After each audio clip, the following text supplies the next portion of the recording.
Why, hello there. It's me, Jeremy, your favorite bald dude telling you about Standard and Strange, a store and a brand with simple rules. Sell clothes they themselves would wear, manufacture it ethically, and build it to last. From boots made in Oregon to loop wheel garments made in Japan, find all the best clothes for your wardrobe at Standard and Strange. StandardandStrange.com.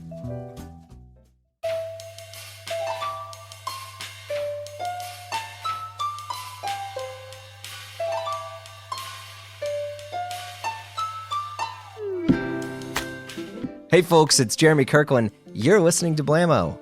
First off, I don't know how much of this you can hear. It's probably a bit noisy. I might really have to up the noise cancellation preamp or whatever I'm doing with this. Because my kids are upstairs right now as I'm trying to record, and they are smashing the shit out of everything I own. I don't know what's going on. Being a parent is great, but sometimes it sucks. That's not why you're here. But yeah, I mean, I don't have any. There's no other time for me to do this because I always like to do these, just the night before the new pod goes out. I like to keep it fresh, keep it current. So while they're doing Lord of the Flies upstairs, I figured let's record the intro for tomorrow's pod. Few updates on that note. Well, we got some special merch, a little clothing project launching in a couple weeks. It's good. I like it. I like it a lot. It was one of those things that I was talking to a friend. He owns a brand, and I was telling him about something I wanted to do, and he's like, "Oh, dude, we could do that." And I'm like, "Wait, what?" And I've already bought tons of his stuff over the years, and so we did it. It's great. I got the sample, and I want to say everything. I want to say it all. I'm bad at keeping secrets, but whatever. I don't want to jinx anything, so forget all that. Anyway, big pod this week with comedian Jurden. He's a cool guy. I met him when I performed on Adam Pally's Adam Pally and Friends show a while back at Bell House. And yeah, I mean, that was a whole other can of worms. I played some songs from my old band. That's another story. But Adam's show, Adam Pally and Friends, he's got a few guests that come in, and one of those was comedian Jay Jurden. And you might know Jay from some viral bit or something he's done on social media where you've just probably found him on your phone, but he's incredibly funny. I'm so glad he's here, and we get into it. Jay and I discuss Coach Prime and fashion and football, why he loves Tyler, the Creator, bad fits for comedy specials, too many pairs of 990s, you know who you are, Jimmy Fallon, brands he's into, and his current stand-up tour. Let's go.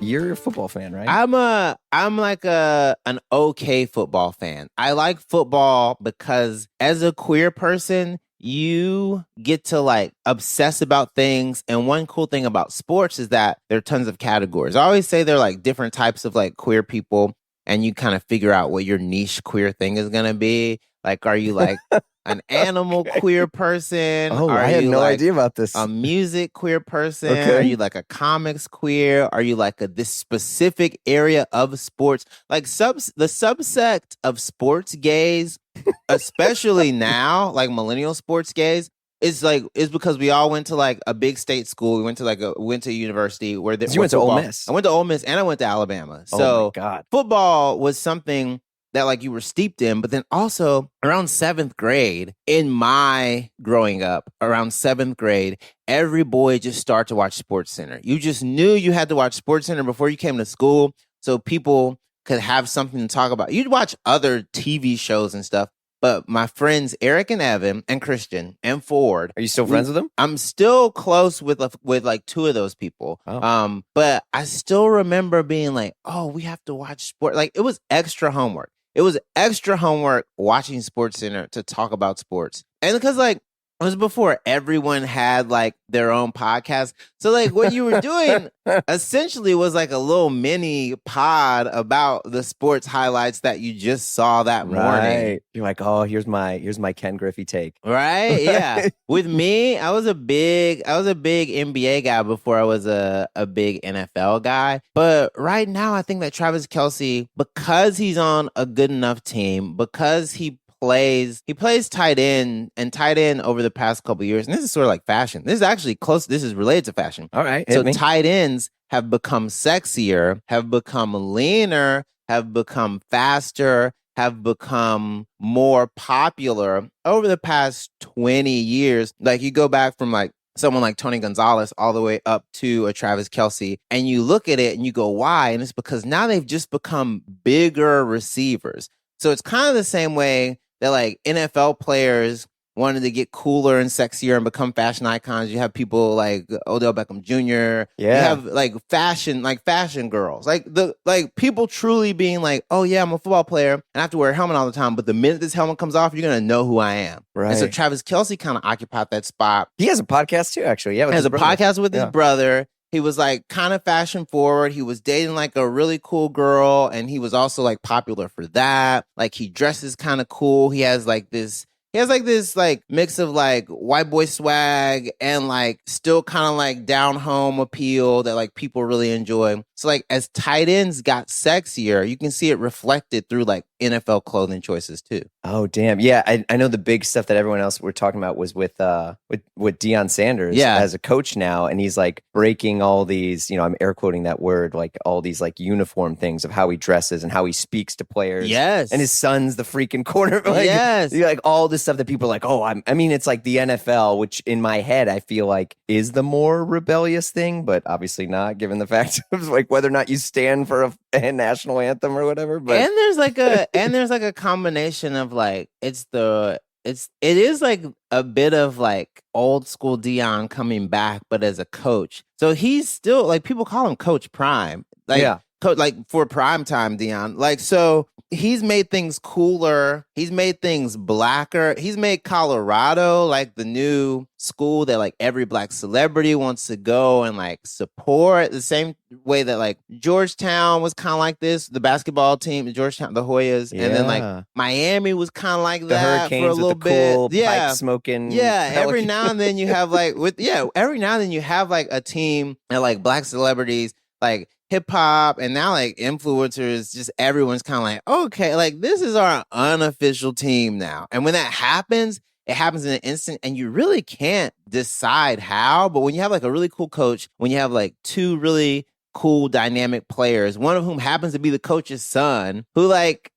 is like swagged out and has like this amazing chain and has like a crazy car, and because like they came from Jackson State, they came from HBCU like in Mississippi. My mom went to Jackson State, my sister-in-law went to Jackson State. Oh man. So like, well, wait, why didn't you go to Jackson State? I went to Ole Miss because they offered me the most money. Bingo. So, okay. That's also why I went to Alabama. Like both of those schools gave me the most money, so I was happy. Okay, sorry, I derailed your discussion, but I was like, oh yeah. No, but I think that like even right now, when we look at like fashion, like the big dust up last week was that like the coach for Colorado State was like, you got to take off your sunglasses when you talk to people. And that's like rooted in a bunch of like respectability politics, and also like sunglasses being disrespectful during interviews. But you're like, I mean, it's sunglasses. So then for the next week, what did Deion Sanders do? What did Coach Prime do? He just gave people his sunglasses brand. It's just like always thinking of branding. He gave the Rock was on College Game Day wearing sunglasses.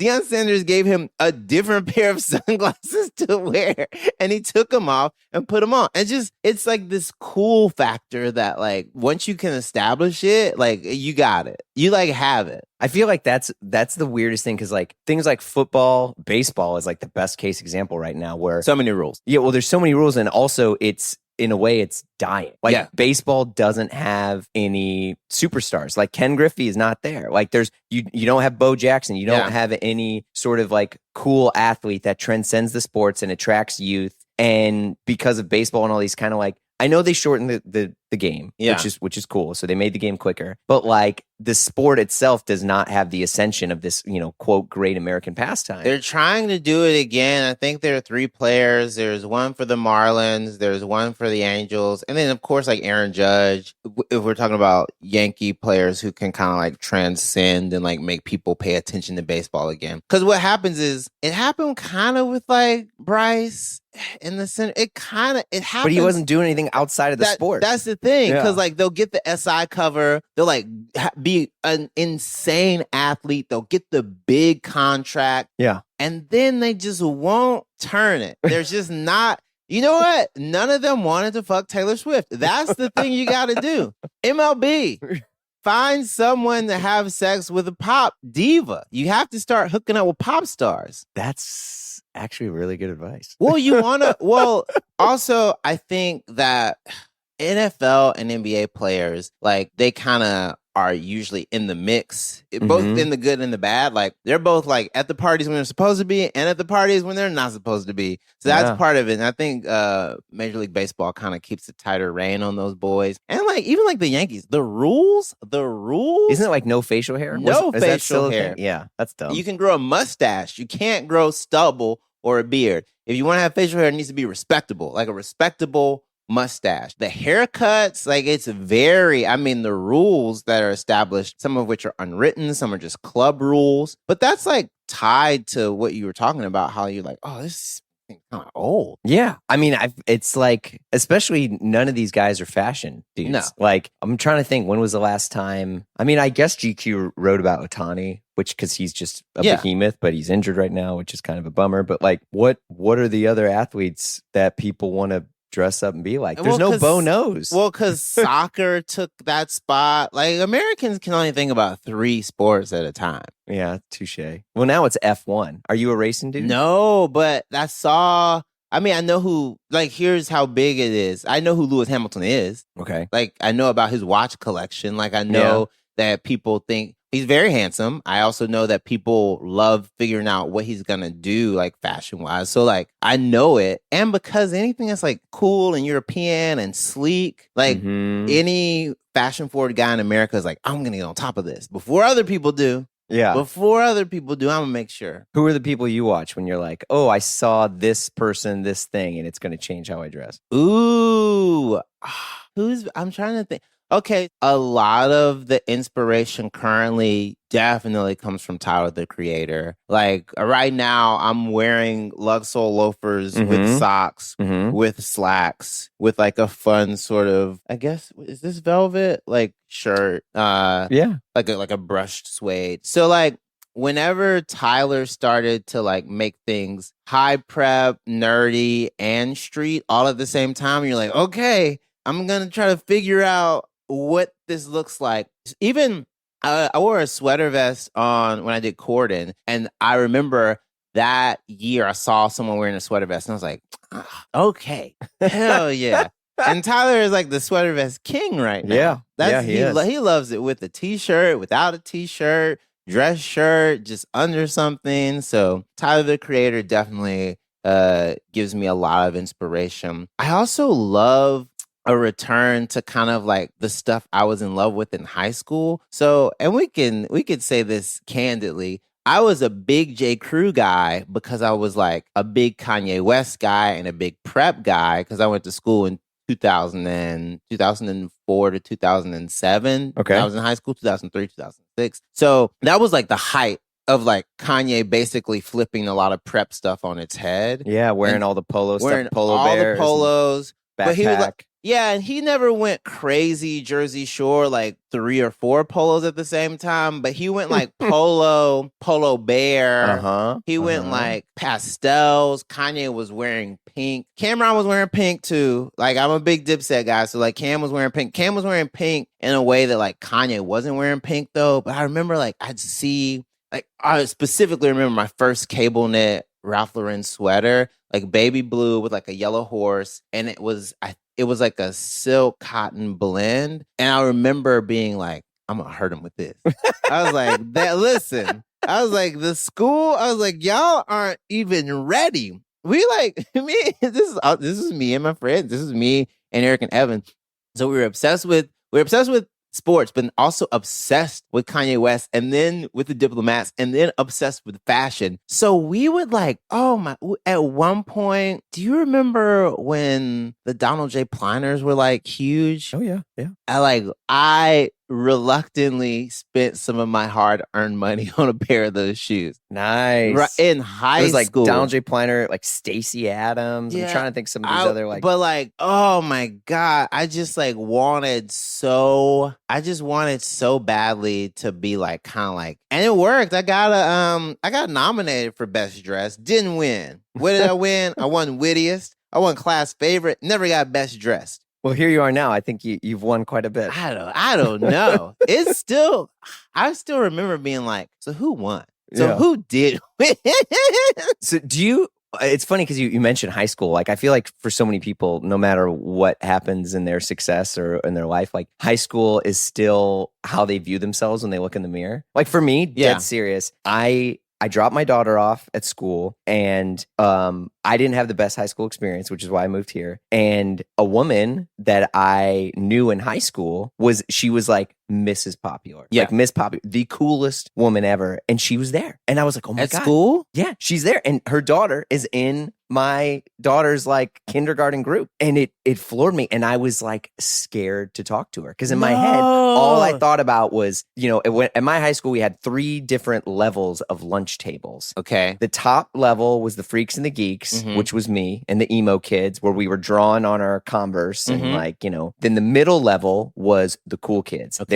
They were like the popular people, the cheerleaders, the dudes wearing football jerseys, and you sat there, and the lower level was just like the younger kids, and she was always dead center, middle level, the coolest person ever, and I was scared to talk. And even now, when I'm like, oh my god, I'm like, she's gonna be there. I'm like, she's gonna see me, and I'm like, I can't do it. And she's always like, hey, how you doing? And I'm like, and it's like, I'm still a loser, man. You're not a loser, but that is one of the tropes of writing about high school, is that like the character of Jeremy is like, over here, she's gonna be mean. Her boyfriend from high school, and she was never mean to me. I'll be very clear. And so she comes over to you, and she's like, "What's up?" And in your head, you're like, "Oh no, this is definitely gonna go terrible." Yeah, This is where I lose friends. I was definitely popular enough, but I maintained popularity through humor and through proximity to like other popular people, because like I didn't play any sports, but I was friends with enough football players and made enough football players laugh that like it never really messed with me. I like did theater, and because 2 other football players were doing theater, and like there was never any sort of like, oh, theater was weird. It was like, oh, okay, like that's just kind of where like the charismatic dudes go. And then I'll like say this, we had so many kids at our school that like it was hard to figure out if someone was actually uncool. We had like 1,400 kids at our school. So like 1,400. I think we had like 1,200, and then like we had like a class, like each class had like a bunch of kids, and like our freshman class was huge, and like they would dwindle down and then they would get back up again. Cause we were like, we were in Jackson, Mississippi. So we were in the capital, but then we were also the school that was connected with we had like the most AP classes, and we also had a connecting performing arts school. So like kids had to go there if they wanted to do the performing arts stuff at that school. So we just had like a bunch of people. So like you could easily just get lost in the sauce. Like there was no way we could, if someone was like, that nerd, we'd be like, which one? There are a lot of nerds. Also, you're a nerd. Nerd? We both have the same AP U.S. history exam coming up. I don't know why you're calling people a nerd. Right. Yeah. It's wild. I just feel like I've met so many people, and they'll like mention high school, and that's where in some of these cases some of these people peaked. It's one of the reasons why I jumped off Facebook, because when I would have a dark day, I would go on Facebook and I would be like, oh, there's the bully who messed with me, and he's kind of not doing good. And I'm like, well, and I'm like, I recognize that's absurdly toxic behavior. It was absurdly awful. And I reckon, obviously I've been all sorts of different levels of therapy and all that stuff. But like, I was like, this isn't healthy either, because I'm like trying to feel better by like the people. I mean, this dude literally fucking put a bike chain around my neck and would choke me when I was younger. What? Yeah, I swear to God. Jeremy. No. So I was just like, I got to process this differently. I mean, I think the way I avoided bullies is that I just like I've had like just a very, very good habit of like getting right next to the people that bullies would never mess with, and then being funny enough for them to be like, okay, maybe I want to say something mean to Jay, but will it be worth the mean or silly or funny thing he says back? Oh. And I I was part of like this little silly rap group. So like we at one point had like a little bit of rap beef with like the class right above us because they also had a rap group and they were like trying to challenge us because it was so silly, but also so helpful because then if people found out that like you were witty and that you could rap, they'd be like, oh, we can't get into this because it's gonna be a whole rap battle. Yeah, I remember the biggest kind of stamp of approval I got is that one time someone was like, oh, they're gonna challenge you to a rap battle in the bathroom, and it was against this guy named. I remember it like it was yesterday, Jeremy. It was against this guy whose nickname was Cord. I think his full name was like Cordarius, but like everyone called him Cord. Okay. And I was like, oh, I gotta come up with something. I get him. And I'll never forget this because it was a line that I was like getting ready to put in the freestyle. And I was like, okay, how can I make sure that like I handled it? Like, okay, I got this.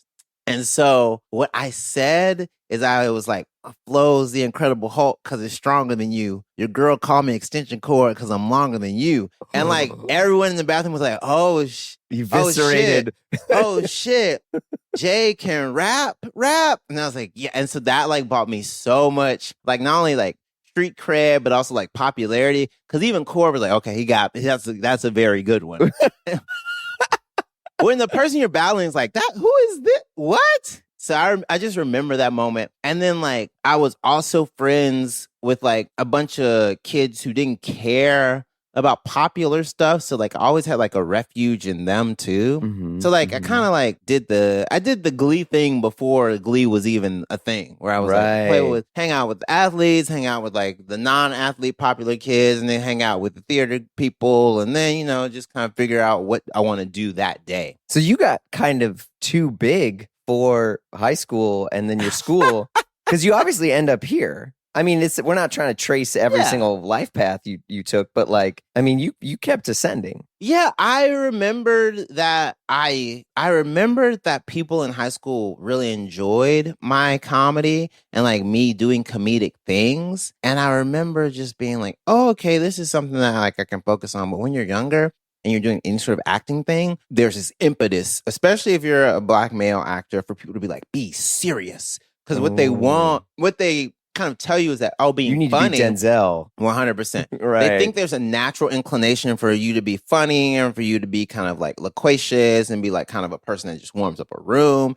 And they think that's easy for you. So what they want to do is, as an acting teacher, any sort of acting instructors, like they want to stretch you before they kind of tell you what your sweet spot is. And so when you deal with that, you push back against some of your natural urges and your natural instincts to be funny. So you're like, no, I'm going to be serious. I'm going to focus on serious stuff. And then like you still get cast as like funny stuff and you just like keep going, well, I mean, I could just. Did you do like Shakespeare sort of thing? Yes, I did. Oh, here we go. So I went to Ole Miss. I got a BA in English. I got a BFA in theater. Jesus. And then I went to the University of Alabama and got an MFA in theater.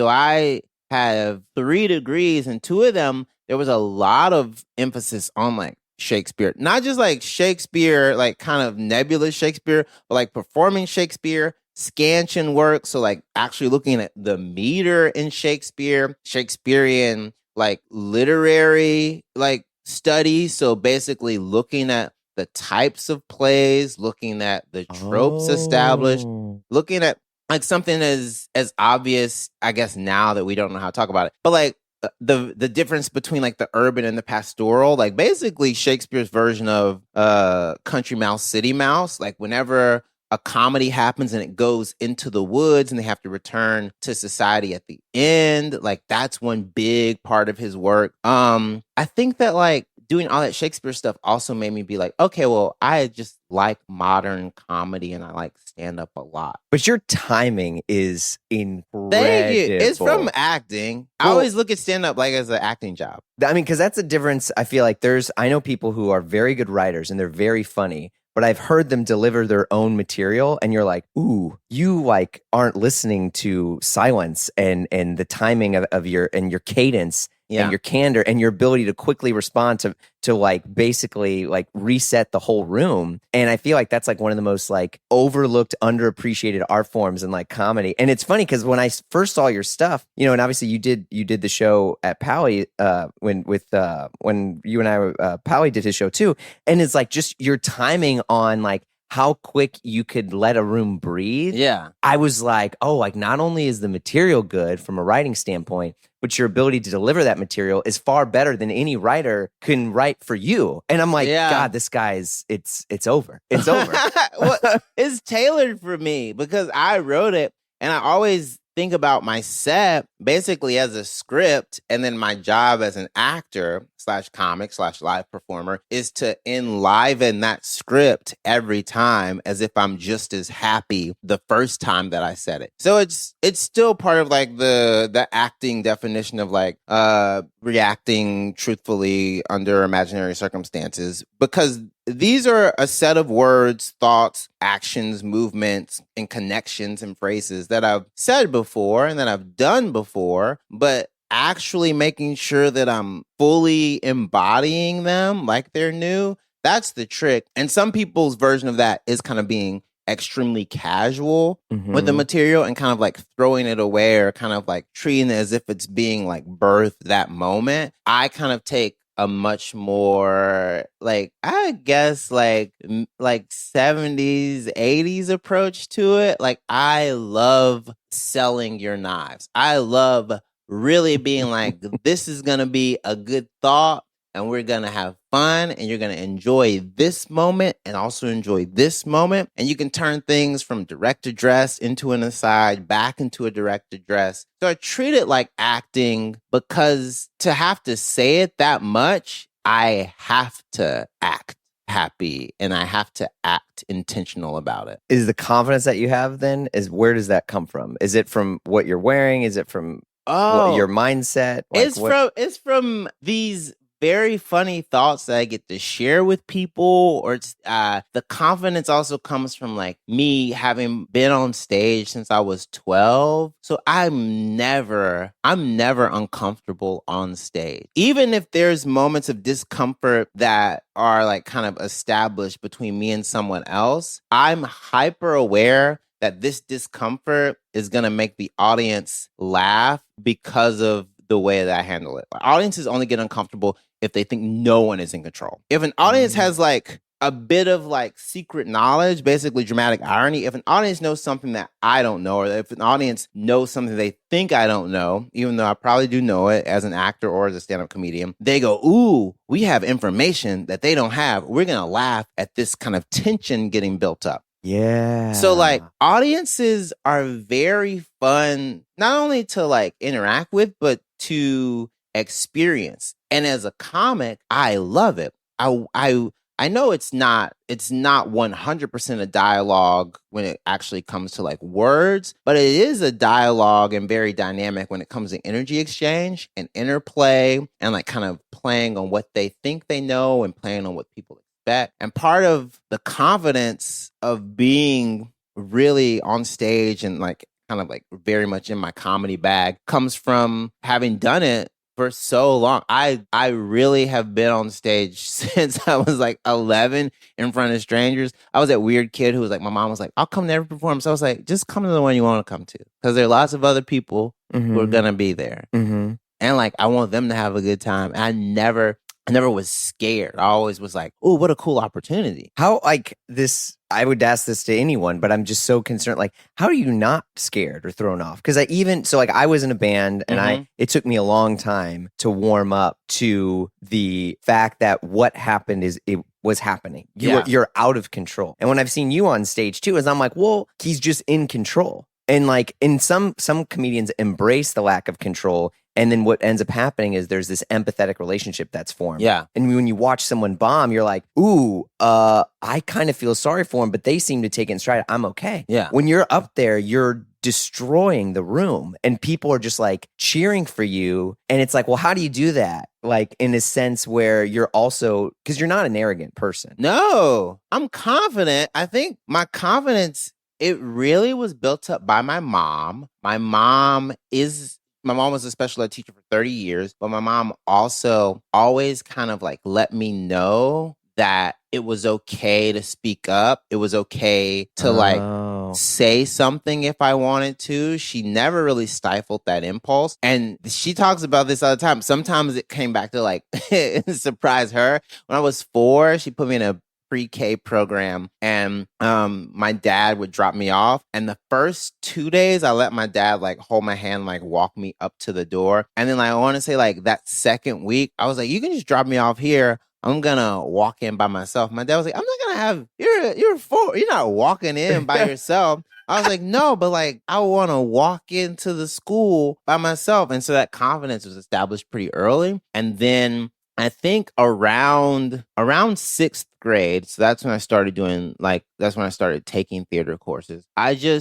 had one moment where my mom was like, well, if you want to do this, you have to remember that every time you do it, you should do it like you care about it. You should really try. My mom was a big proponent of me trying. And sometimes I feel like people can get away from that. Like effort isn't cool. Effort isn't cool. Effort isn't cool. Yeah. Ego is the devil. You have to be super humble. And so everyone's just walking around embarrassed with themselves. Yeah. And everyone's also walking around kind of not proud of what they say or not happy to like share this experience or these words or this like joke with people. And so audiences are a bit surprised and happy and relieved when someone goes, oh, no, I promise I'm going to take care of you. That's my job as a stand-up comedian, is service industry, not in the traditional sense, but in the sense that like I have a service to provide for paying customers. It's like right there on like, it's like on the periphery. It's like kind of adjacent to hospitality. Because I have to be hospitable. I have to ingratiate you in this space, even if it's like a fake version of that where I'm fake mean to you, but I'm still giving you this thing. Right.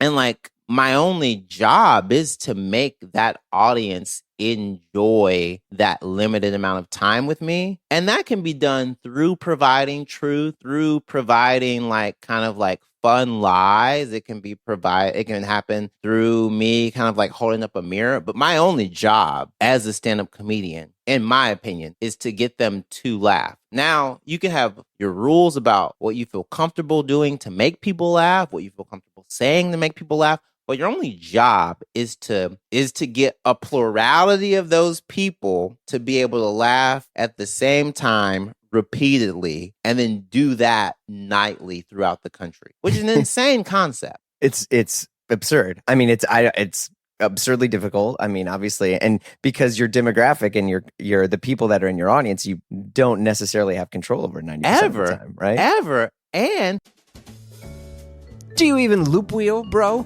Do you know what loop wheel garments are? I actually didn't, honestly. I was just like, oh, it's a flex. It's a special kind of cotton. Yeah, kind of. But the folks at Standard and Strange dropped a ton of knowledge bombs and their own incredible loop wheel tee, made in Japan, of course. But back to loop wheel. It's an antique circular knitting machine that relies on gravity and uses spring bearded needles. Do you get it? Bearded needles? What the heck? Look, all you need to know is it's dope. It's better, and if you want to learn more, visit standardandstrange.com/loop wheel and check out their new loop wheel tees. Trust me, your boy is partial to yellow because, duh, but the tees are fire no matter what color you pick. The fit is spot on, and it's a classic tee that looks like it's from every era ever and fits like a dream. And it's from the folks from Standard and Strange, the shop that helps you own fewer, better things. Run by industry vets who are focused on incredible product from incredible vendors. And look, if that's not your vibe, check out some of their huge offerings of other Japanese denim or boots. But listen, the shirts, fam, the shirts, the loop wheel. So visit standardandstrange.com/loop wheel to learn more. Standard and Strange. Own fewer, better things at standardandstrange.com.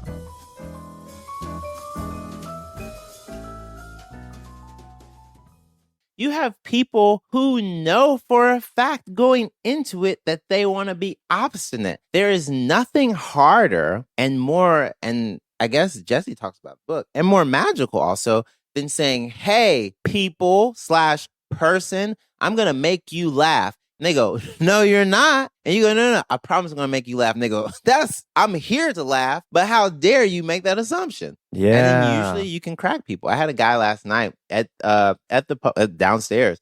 His arms were crossed. Well, you were here last night? Yeah, I was here. Oh, I was shit. here. Okay. He was his arms were crossed, and he like looked at me, and I think I was like 2 jokes in, and then I knew I was gonna have one that was really gonna get him. And I have this one joke where I do kind of use a sound effect, like I use an onomatopoeia sound effect, and it cracked him. I just saw him be like, I saw his posture change, and I saw him laugh, and I saw him after the show, and he was like, "Man, you're funny," and I was like, "Yeah." Yeah, no and shit. You enjoyed it.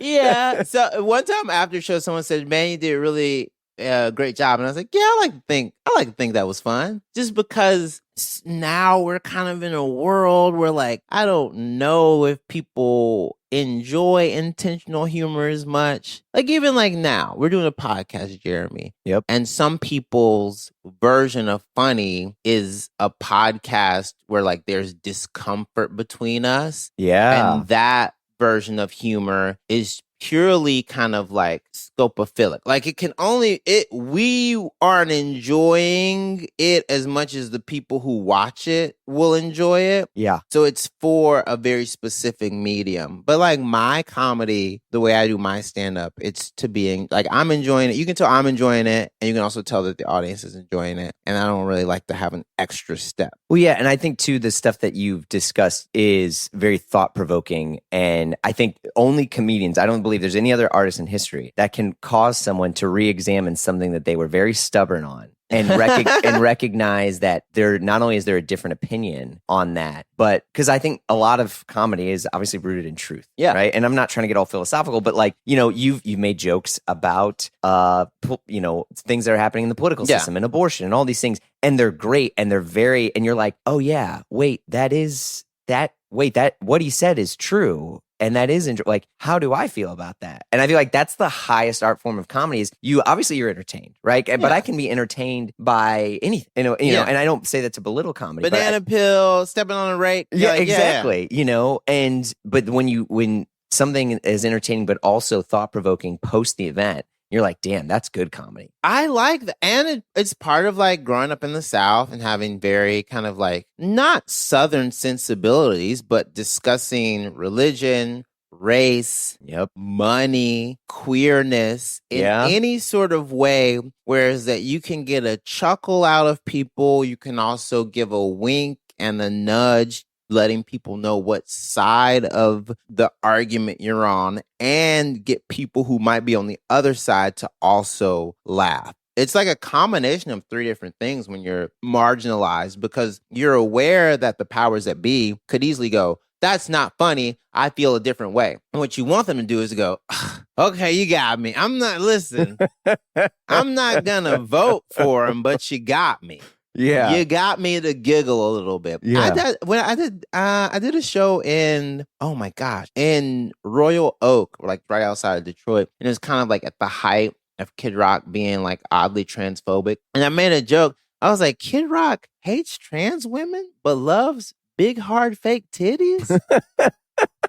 I'm just not getting the disconnect. And like there was a guy there who was like, woo! And I don't know if he wooed for Kid Rock. I don't know if he wooed for my observation. But that guy definitely is going to be like, okay, let's start thinking about some stuff. And even if he isn't thinking about it now, in that moment, he did have to go, okay, you got me. You got me. And sometimes that's all you want. Yeah, I mean, you're forced to reconsider your own opinion and stubbornness because someone is making light of it. I mean, Mel Brooks talks about this stuff too. Like I'm not this like Mel Brooks apologist, but he's like a relatively flawless individual. And he wrote that like laughter is basically like a protest against the long goodbye. Like he basically talks about like how like if you can laugh at something, you're able to embrace it. You're able to like, I mean, I'm somewhat misquoting him, but he basically just talks about how like it is the armor that you need to be with things that are uncomfortable. Yes. And especially like as a Black person, as a queer person, as a person who grew up like less than rich. My mom worked her ass off, but like I was hyper aware of so many things whenever I started to like really want to do comedy, and I would watch comedy and I would see people talk about certain things. And I didn't necessarily even know I didn't know how groundbreaking some of the stuff that they were talking about was to me, but I was like, okay, there's a formula to this. There's fun being had. This is still performance, but it's like a heightened version of them. I really like this. I would stand up and watch Comedy Central me and my brother shared a room. I would watch Comedy Central on the TV on the dresser, and I would just watch it like just a crazed individual, because I would stand there and I'd be like, okay, oh, all right. I watched Elephant in the Room. I watched Patrice's special. I watched Wanda's. I watched Jim Gaffigan in the Cornfield. I remember just staring at the TV and watching I Love the Insert Here with like a bunch of comics on it. I would watch. What else? Oh, Last Comic Standing. Oh, yeah. On NBC. Great. Yep. I would watch Insomniac with Dave Attell. I would watch Chappelle's show. I would watch whenever the comics. I would watch E, and then whenever Howard Stern would have a comic on, I would watch that. Oh man, I would watch. You got it from every source. Well, because cable really sort of raised me in the sense that like I wanted to be hyper aware of everything, and I had all these varied interests, and I was just so fascinated that people were funny on TV, and it got to me and made me laugh at home in Mississippi. I was like, how they doing this? Right. They don't know I'm watching, but they're cracking me up. Do you think, like, what's an underappreciated comic that you think that many people don't think? Because a lot of people, it's like, oh, 90s, it was just Sandler. Yeah. Or I don't know. A person who I'm always gonna celebrate Maria Bamford just because of the way that she sneaks stuff in, and because sometimes she has vocal affectations. People will think, oh, that's silly, but you'll be like, that's so good and so dark. Yeah. Tig Notaro too. Yeah. It's just, Maria Bamford, and also I think even before Wanda Sykes came out, she was really just a person who I loved watching. I just love, and then when she came out, after I'ma Be Me, I was teaching theater for non-majors at the University of Alabama, and every now and then I would have a moment where I was like, let's watch TV, but how can I make this education? Okay, we're in the comedy section of our syllabus, so we'll watch sketch and we'll watch some stand-up, because stand-up is theater. One of the first things you tell kids, you'll be like, so much of the things that you don't understand as theater or theatrical, it's theater. It's theater. It's theater. We had this whole thing that we would do because we were at the University of Alabama, where we'd be like, well, football is also theater in a sense. Sure. There's a script. There's a director. There are featured performers. There's a time. There's a place. It's ephemeral. It can only happen this one time. There's an audience. And so there's storylines. So it's theater. It's not theater in the traditional sense, but it's theatrical. So whenever we would have the comedy section of our syllabus, I'd be like, oh, let's watch stand-up. And it was just me wanting to watch stand-up and show them stand-up clips. I remember watching I'ma Be Me, and I was like, Wanda Sykes is so good. She's so good and so funny and so dynamic, and has such a point of view, and has such an interesting voice, and has such an interesting take, and is from the South, and also queer, and a Black woman. And I was just like, what are we doing? At one point, I also, I think I'd show them a Key and Peele. I'd show them a Key and Peele sketch, and I'd be like, so we're going to discuss parody and satire. And by that, I mean, we're going to watch some sketches today. And the guy who was my advisor was like, the kids really like your comedy section. I was like, yeah, watch a lot of TV. Yeah. I mean, the other thing I'm curious about too, where is there's, because of this sort of era of social media and 24/7 news cycle, now when people think about comedians or performers in general, there is a depth of a relationship that is almost required. Yeah. In which people are like, yo, I like Jay Jurden because one, he goes to the gym and he's super fit and he looks really cool and he's got cool clothes and he's got cool this. And it's even though the comedy is your whole career and your craft, people want to have all these different levels of relationship with the performer. And I think it was always there, but now people have even more access to it and they can document it, and we document it for them in such a way. Yeah. So like people, one of the last clips I put up, someone, and this isn't me. This is, first of all, shout out to my husband. Someone was like, I'm actually just here for the watch. And I was like, okay. Oh, all your right. tank? Yeah, for the Cartier. Yeah, there you and go. so it was, it's the same thing as like. I think I wrote that. No, there was another person Okay. who like tagged a watch thing. Oh, snap. Okay, never mind. So they like tagged like a watch because they like wanted me on a watch thing.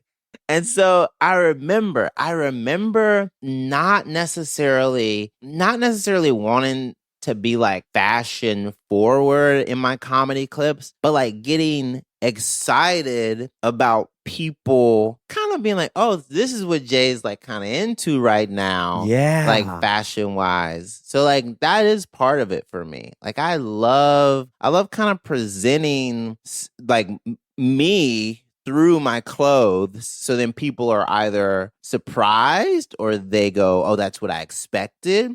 Because like this is one version of me, but I was like on stage a couple of weeks ago with Mateo, and I was wearing this like Harley Davidson shirt that I got from a thrift shop in Grand Rapids, and like cargo pants and like some Solomon XT, like the Gore-Tex joints. Okay. Because it was raining. Yeah, but like that's like a different dude. But that's also still me because I love tactical shit too. Yeah. Because I'm old.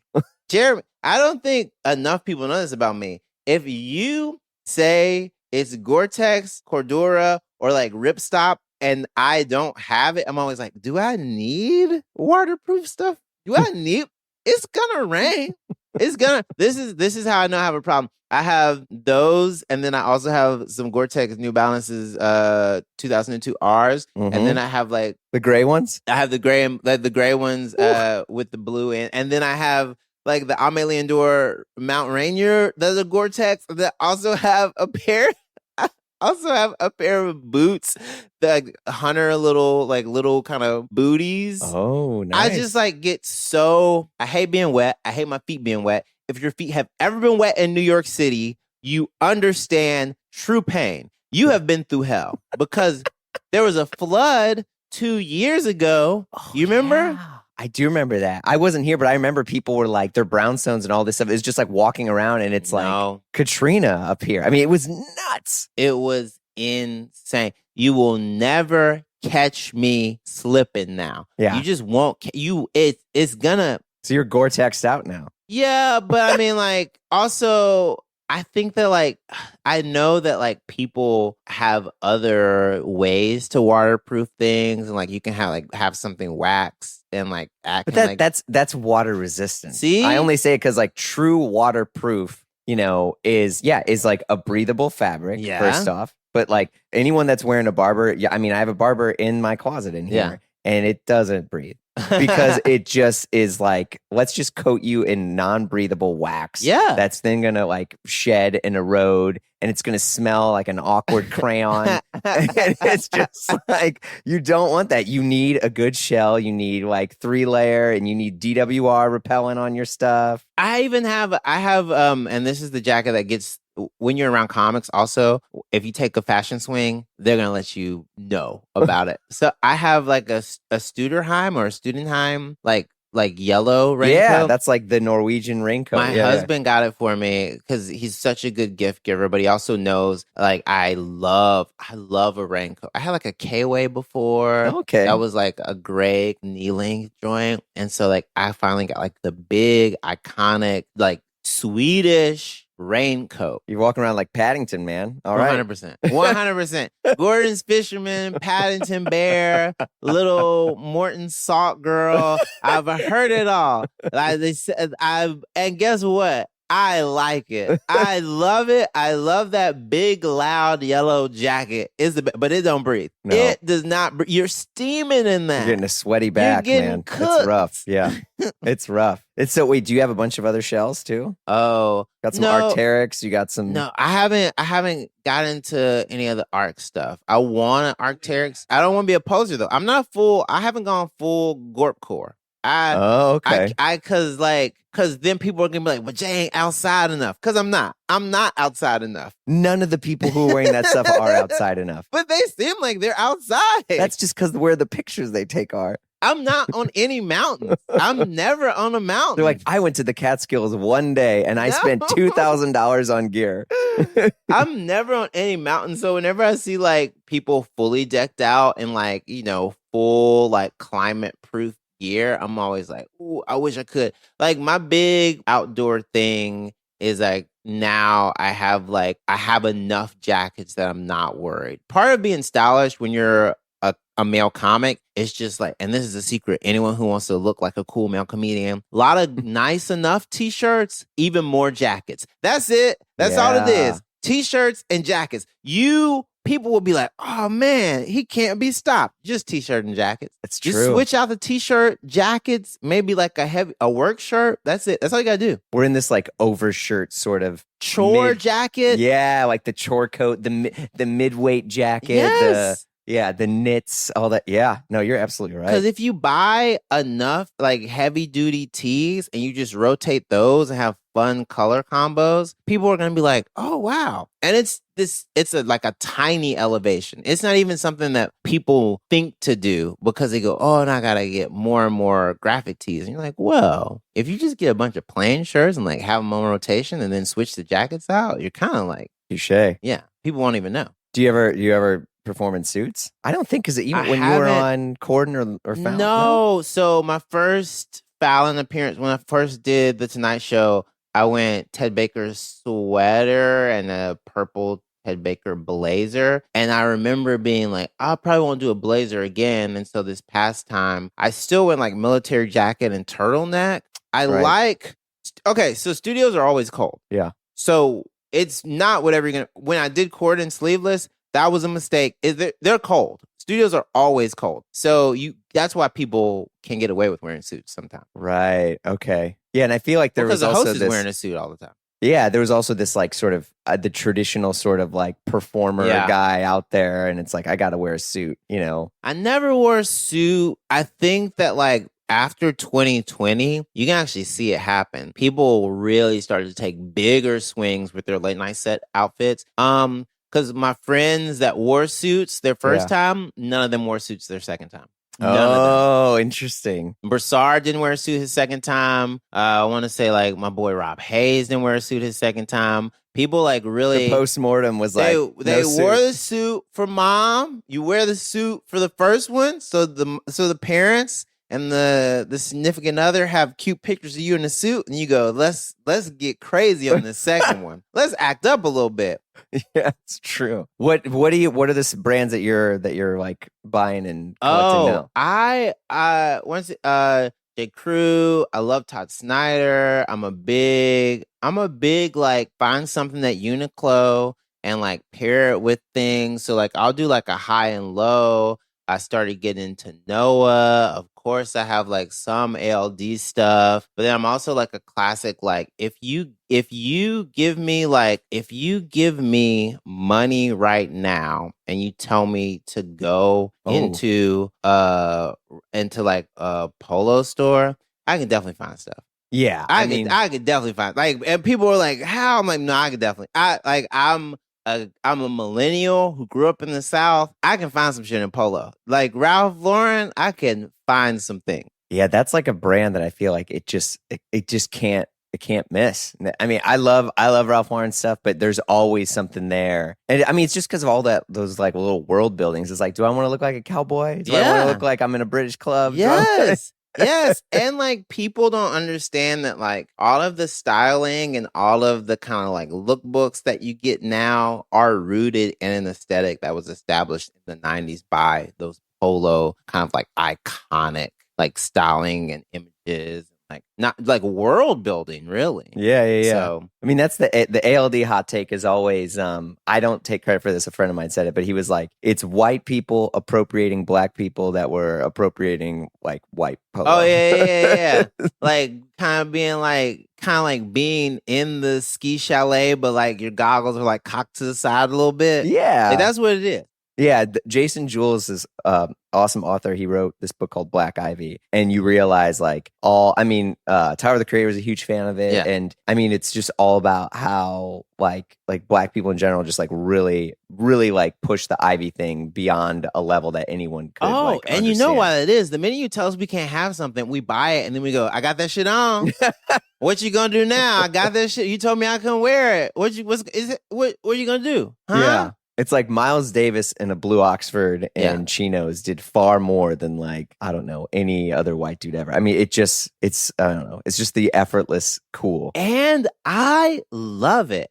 I know so many people online right now think it's like this like frat boy uniform, but I still love a good weighty Oxford, sleeves rolled up. It could be like with some like a straight leg pair of jeans and like whatever neutral sneakers or whatever crazy sneakers you want to pair it with. But like there was a video recently where it's all these guys kind of walking into a frat house and people were like talking about the frat uniform. I was like, listen, if you just wear it once to a summer party, it kind of slaps to me. Yeah. If the outfit is for a day party where you're gonna have a couple beers and it's like a polo you feel comfortable in, shorts or chinos you feel comfortable in, and like a fun summer shoe, I can't hate on that. Well, I mean, it's funny because I feel like people associate like the frat culture, I'm air quoting, with like these styles, and it's like, no, I don't think anyone like. Whenever someone gets dressed, they have like the idea of like, this is how I'm going to look in my head. Yeah. No one is thinking some sort of like absurd frat dude. They're thinking of like, I don't know, JFK Jr.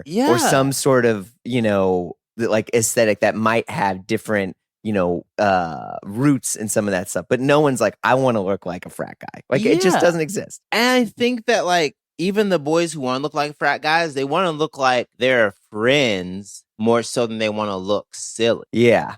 I agree. They kind of want to dress like their homeboys more than they want to like dress like the enemy. Yeah, it's like dudes that are wearing Carhartt right now. They don't want to look like an individual who is actually working in the road in Carhartt.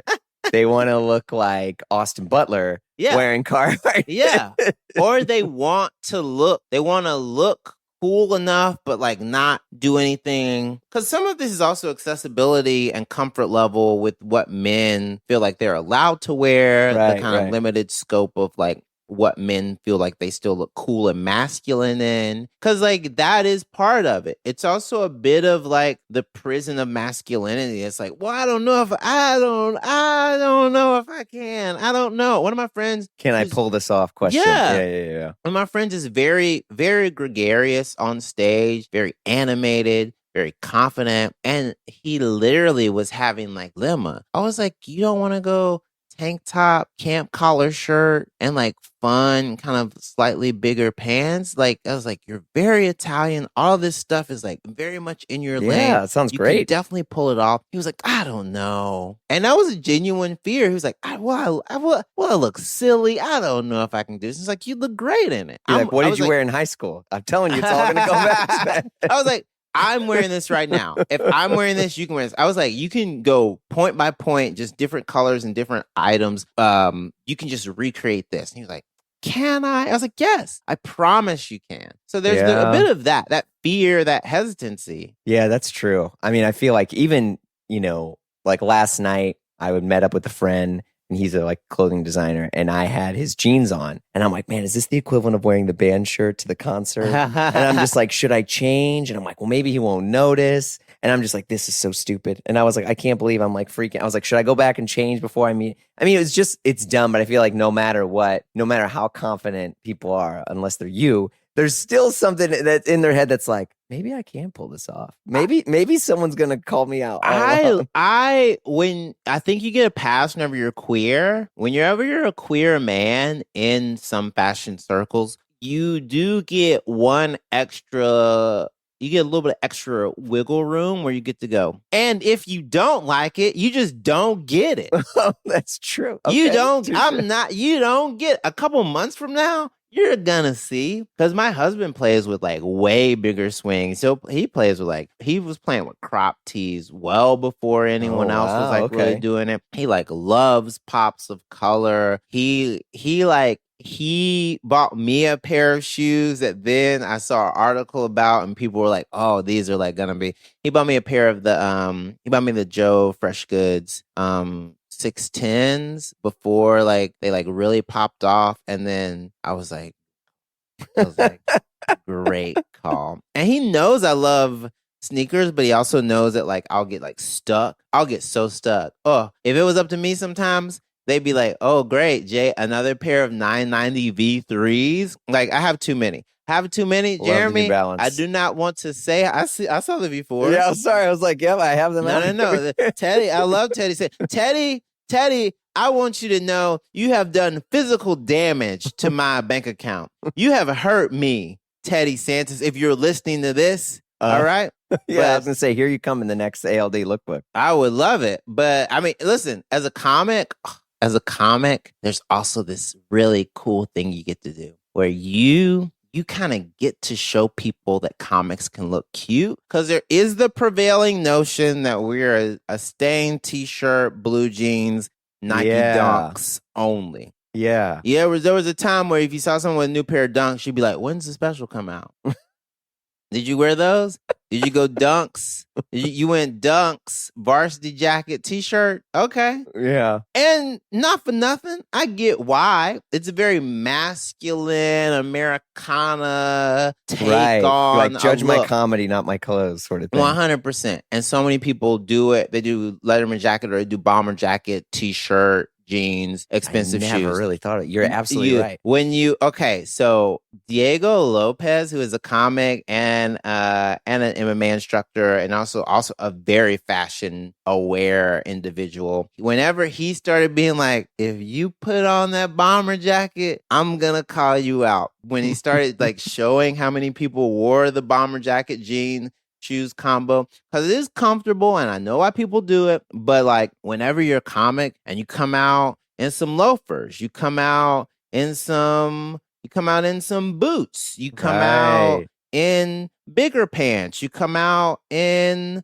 patterned pants, you come out maybe in an overshirt and a tank top with some jewelry. Whenever you just have these little tweaks, audiences do notice, because they'll go, "Oh, okay. Yeah. Wait a minute." So I like that.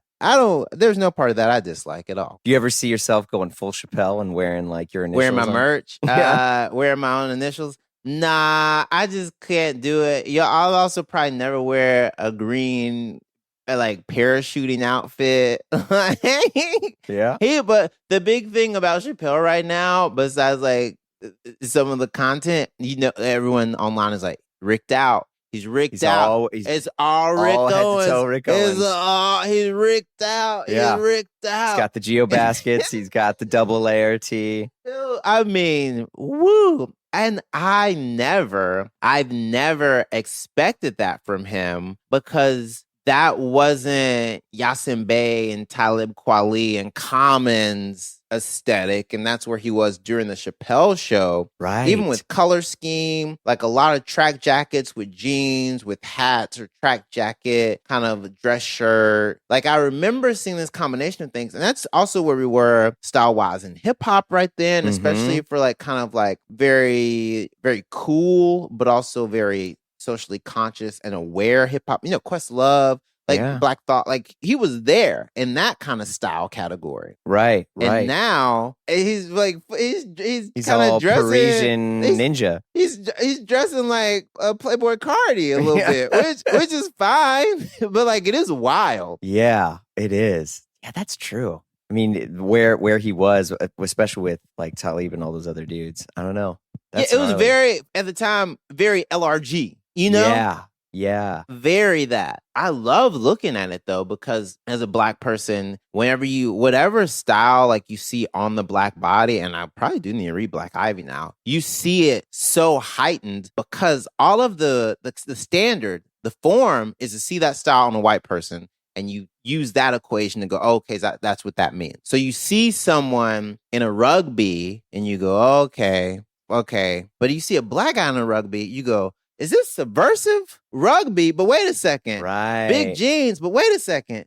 Timbs, but untied. But wait a minute. Yeah. Wait a minute. Oh, that's true. You're like, oh, is it Tyson Beckford? Is this what is Right? it? Yeah, I know you're right. It's like everything has a bit more to say when it comes into contact with Black skin when it comes to fashion. Even now, one of the biggest things I'm seeing, and it actually makes me very happy. One of the biggest things I'm seeing is that like whenever like the Black queer girlies now like get ready, like they're showing more and more skin in this like early 2000s kind of like Y2K midriff low rise jeans, very structured, but also like going out clothes are back in. And now like there is a time where you could be like, oh, girls are dressing basic, but you're like, no, this isn't basic. This is like something else. This is like very intentional. Yeah, seeing people with like the baby tank tops, the low rise jeans that are like.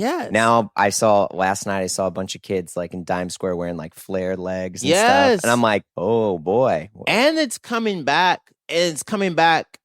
And I'm 35, so like it's coming back to stuff that like not stuff I kind of remember, stuff I bought like that. Yeah. Like we can talk about Abercrombie coming back too, and like people like a lot of men in their like mid 20s and 30s are treating Abercrombie like the new Aritzia for them because they're like, I just want to go to some place where I can buy some stuff, and they're getting their advice from the girls who are like, buy this or dress like this. Yeah. And like Abercrombie coming back is, I think, so random, but also so kind of cool because you're like, well, okay. It's like put a moose on it. Let's go. But they're not moose on nothing. Really? Moose is moose is all corrected. The moose is gone. This is what they do now. They just play with like 90s and early 2000s like sizing. So like they're like pushing bigger jeans, they're pushing bigger sweats, they're pushing sweat shirts, they're pushing painter's pants, they're pushing these things that are like more loose, and it's not like that kind of like the fall off of prep. They're like going back to like right before. I'm still anxiously awaiting the return of structure. Oh, okay. That was my brand. And then when I was younger, I'm 38 and I worked at Banana Republic. Yes. And it was all about the Dawson pant. Ooh. The Dawson pant it's kind of similar to this Dickie pant, but it was a little bit more flared. And so you had all the dudes wearing their Dawson pant. It was like a very dressier pant that had a little bit more like, I think it had like almost a 9-inch opening on. Ooh. Yeah. And then you would wear your square toes. Yes. They had like this amazing rubber soled sort of like square toe loafer. And this is, I mean, to me, I think this is when Banana Republic was the fucking coolest brand. Yeah. And I don't know. I'm still anxiously awaiting its Banana Republic. I've seen some jackets from them that people were losing it. There was a fringe jacket that like two of my Twitter mutuals like, I need this, and I was like, is it still there? Yeah. Should we get it? Should I get it? I don't know. That's the thing now is like I because it's so easy to buy stuff online, I now am like, okay, I don't do the save to cart or any of that stuff. Yeah. I'm just like, all right, let me just like think about this. At least for me, most of my stuff, I'm like, you know what? I don't really need it because I'll go and I'll buy the stuff. Yeah. And then I'll look at it and I'm like, maybe I'll wear it. And I'm like, well, this actually doesn't fit with anything else I have. Yeah. And I just continue to wear the same blue shirts and white tees and whatever. So I don't know. I love a purchase that makes me buy other purchases. My wallet does not. But I love, like, I bought a pair of like rose colored shoes, and so now I'm just like they definitely like can be like a fun little pop shoe, but like also just like, okay, all right, someone's like, when's the special? Play with some warmth. Yeah. When is the special? I think what I would wear during my first special, I don't know. Well, you did a special. No, didn't you do one in like 2020? No, I did. Maybe it was just a longer an set. album. Okay. I've done TV appearances. For my special, I don't know. Part of me is hyper aware of like what I wear says, because, and this is gonna sound mean, because if you wear something that is kind of uncool, people will talk about it. Yeah. That's the thing I was saying. But I think based on this conversation that we've been chatting for a while, like, you are above reproach. You can just kind of, You can be you. But Here comes the pink suit and the pink shoes. Let's go. No, because even okay, leave this in. even what Chris Rock wore in his latest special, everyone was like, I know a lot of people wanted to talk about like the content and the slap part at the end and like blah, blah, blah. But like what he wore, a lot of my friends were like, and what was this fit? Like whatever notes they had as far like what opinion they had on the material, like no matter what, so many of my friends were like, I didn't get the fit. And did you see? I gotta show you, Jay. No, I don't.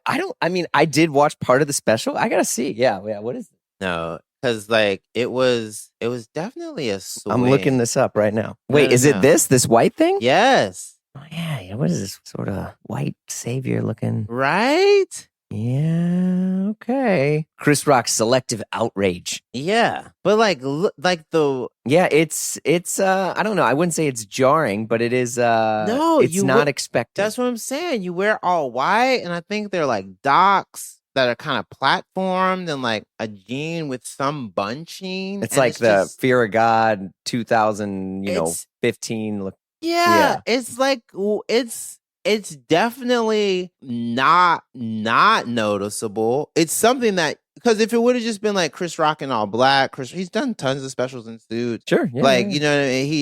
He had that beautiful purple jacket at the Oscars. You know what I mean? Like I think, and that jacket might have been velvet. Like I remember the things that Chris Rock wears, because like when he like nails it, you kind of go, oh shit, okay, that's like. So that was a moment when I was like, what is this? Yeah. I don't know. And like the tag was still on. Oh, the tag was still on? Or there was like a visible tag that was maybe intentional. It's got to be intentional. No way. But like, what does that say? Like the tag wasn't, I don't know. There you go. I don't know. I mean, so that's why if, knock on wood, if I get a special, like the first thing is like, when I get a special, the first thing is kind of like material set. Okay. Location, great. Which city? Great.